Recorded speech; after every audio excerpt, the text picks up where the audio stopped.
साथ मैं हूं दीपिका। चाहत की मम्मी को भी राहत का हैशटैग बहुत ज्यादा पसंद आया। इस बात का जिक्र उन्होंने चाहत के सामने किया, कशिश के सामने भी किया। हालांकि वो बात अलग है कि अविनाश के साथ साथ रजत की भी क्लास लगी और ये कहा कि भालू वाला जो टास्क हुआ था, इसके अलावा भी तुमने चाहत के बारे में काफी कुछ कहा है जो कि हमें अच्छा नहीं लगा। रजत समझा भी रहे थे कि आंटी मस्ती मजाक में हम सब वो सारी चीजें करते हैं, ऐसा कुछ भी नहीं है।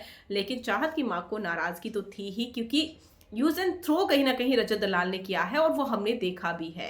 कुछ एक टास्क भी ऐसे हुए थे जहां पर नॉमिनेशन के टास्क थे, रजत दलाल ने खुलेआम चाहत के खिलाफ काम किया और वो चीजें उनकी मां को चुभी हैं। अब ऐसे में रजत दलाल ने बाद में हाथ जोड़कर माफी भी मांगी और कहा कि आंटी जी ऐसा नहीं है, शो में जो आप देखते हैं चीजें बहुत अलग होती हैं, घर में चीजें बहुत अलग होती हैं। आज रिश्ते कुछ और है, कल को कुछ और भी होते हैं।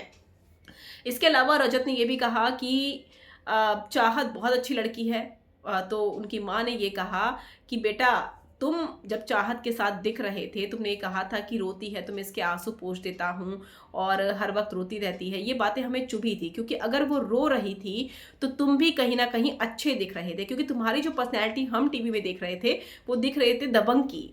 लेकिन जब तुम चाहत के साथ थे तो तुम्हारा सॉफ्ट कॉर्नर दिखाई दे रहा था और लोगों को बहुत पसंद आ रहा था।